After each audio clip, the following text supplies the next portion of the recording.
Halo Sobat Kacermania, ketemu lagi dengan saya di channel Deden Elkabut. Konten kali ini membahas tentang merawat dan menjuarakan kacer dari trotol. Pembahasan ini akan saya bagi menjadi 3 bagian atau 3 part, karena akan sangat panjang videonya. Part 1, merawat trotolan yang baik sampai ganti bulu remaja atau lepas trotol. Sebelum lanjut membahas konten ini, alangkah baiknya untuk subscribe dulu ya, dan tekan tombol loncengnya karena subscribe itu gratis. Terima kasih yang sudah subscribe. Saya doakan semoga diberikan kesehatan dan dilancarkan rezekinya, amin.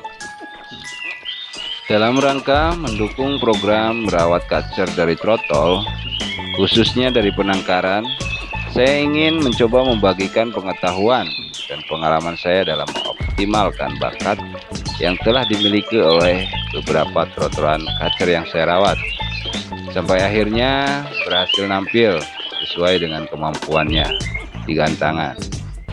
Saya tidak perlu memaksa untuk menonton video ini sampai beres, namun bisa saya pastikan ini akan bermanfaat bagi sobat-sobat Kacermania yang akan atau sedang merawat trotol, yang pasti orientasinya untuk kontes ya.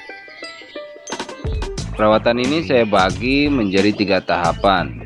Tahapan yang pertama, merawat trotol yang baik sampai dengan ganti bulu remaja atau lepas trotol.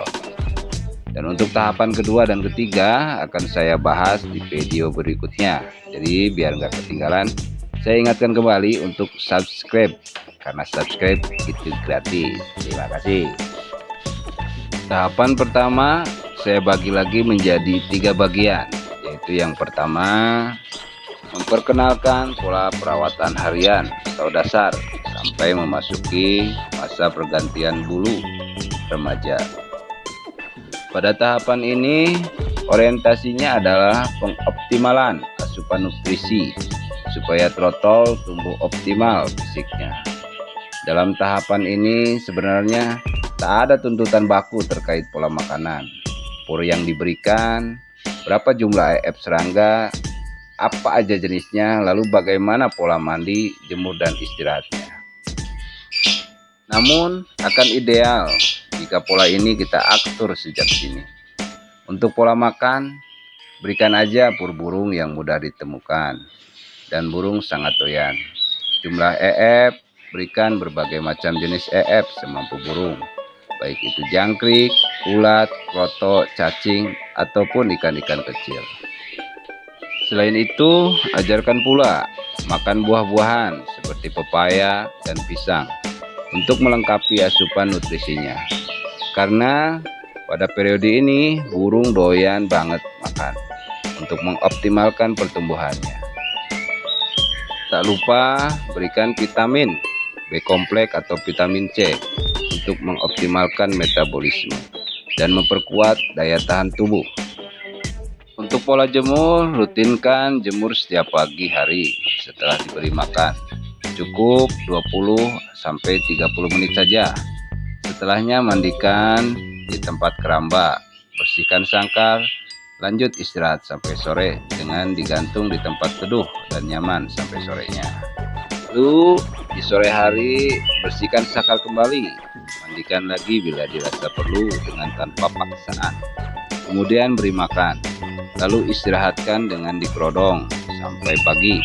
Lakukan pola perawatan ini sampai burung memasuki masa ganti bulu ke remaja.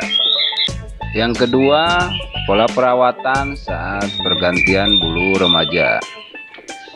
Secara umum, hampir tak ada perbedaan dengan tahapan sebelumnya, terutama pola makan.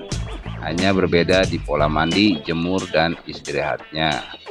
Saat burung mulai berganti bulu ke bulu remaja, mandi dan jemur cukup 3 hari sekali. Jemur pun cukup 10-15 menit. Harian silahkan full krodong jika burung tidak giras. Namun sangkar tetap dibersihkan setiap hari. Lakukan pola perawatan ini sampai burung menuntaskan pergantian bulu remajanya. Tahapan ketiga, pola perawatan saat sudah memasuki usia remaja. Pada tahapan ini secara umum, pola perawatan masih sama dengan tahapan yang pertama. Namun, di usia-usia ini, durasi jemur sudah bisa ditambah sampai 1 jam atau lebih. Lakukan secara rutin sampai burung sudah tidak terlihat oleng. Mengembangkan bulu sambil mangap dan rebahan saat dijemur. Pada tahap ini, burung yang memiliki bakat dasar mudah bunyi atau karakter mudah gacor akan mulai rajin ngemplong nada kaceran atau suara standar saat dijemur. Nah, yang begini biasanya mulai sering embagong karena memang karakternya embagongan atau sifat teritorial, kemampuan tarung, emosi dan birahinya mudah naik. Ada juga yang karakternya tidak mudah bunyi, saat dijemur hanya diam atau ngeriwik. Burung yang begini minim bagong, sifat teritorial atau kemampuan tarung, emosi dan birahinya cenderung sulit naik. Nah, yang tidak mudah bunyi ini yang sering dikeluhkan para perawat. Di dalam ketiga tahapan tadi, ada tahapan sangat penting yang mesti dilakukan, yaitu pemasteran. Pemasteran efektif dilakukan saat burung istirahat siang hari, dan usahakan burung harus ngeriwik saat dimaster. Karena ngeriwik ini saat dimana dia menyusun lagu yang dia dengarkan, dilantunkan kembali. Durasi pemasteran pun tidak perlu lama, bahkan 30 menit saja cukup. Jika menggunakan pemutar MP3, dengan catatan suara yang diputarkan harus jernih, volume cukup sayup-sayup saja, dan satu jenis suara burung per 2 minggu. Lain halnya jika memaster pakai burung-burung asli, cukup didekatkan saja ke trotolan kita sehari-harinya. Untuk suara masteran yang cocok bagi kacer itu cukup suara-suara burung yang nyerecet atau nembak, pendek, rapat, dan temponya cepat. Berdasarkan pengalaman saya, yang efektif, mudah ditiru, dan akan dominan saat digantangan itu suara lapet ngekek dengan durasi pendek, tapi temponya cepat. Akan lebih ideal pakai LB asli yang recok atau gacor. Berikutnya, suara nyerecet burung gereja, tembakan cucak hijau mini atau cucak ranting, ataupun burung lain yang spesifikasinya seperti yang saya sebutkan tadi. Di samping itu, untuk menutup suara kosongnya atau suara nyulan standar kacer, bisa diisi dengan suara ngalas atau suara asli burung jalak-jalakan, entah itu jalak kebo, jalak ngias, ataupun suren. Dan yang paling penting, jika memilih burung asli untuk memaster, hindari burung yang cara bawain lagunya lirih atau bergumam pelan atau mengalun lambat, karena dampaknya akan mempengaruhi volume kacer kita yang akan menjadi pelan dan tidak menekan. Usahakan gunakan burung yang mangapnya lebar, ngotot, biar volumenya kacer kita juga optimal. Ini contoh memaster dengan burung asli dengan jarak yang ideal, yaitu 1 meter, 2 burung, 4 masteran.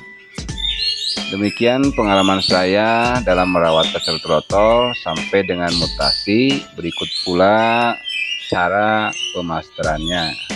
Sekian, terima kasih, semoga bermanfaat. Jangan lupa untuk tekan tombol subscribe dan tekan loncengnya. Kalau suka boleh like, share, dan komen ya. Terima kasih, sampai ketemu di video berikutnya.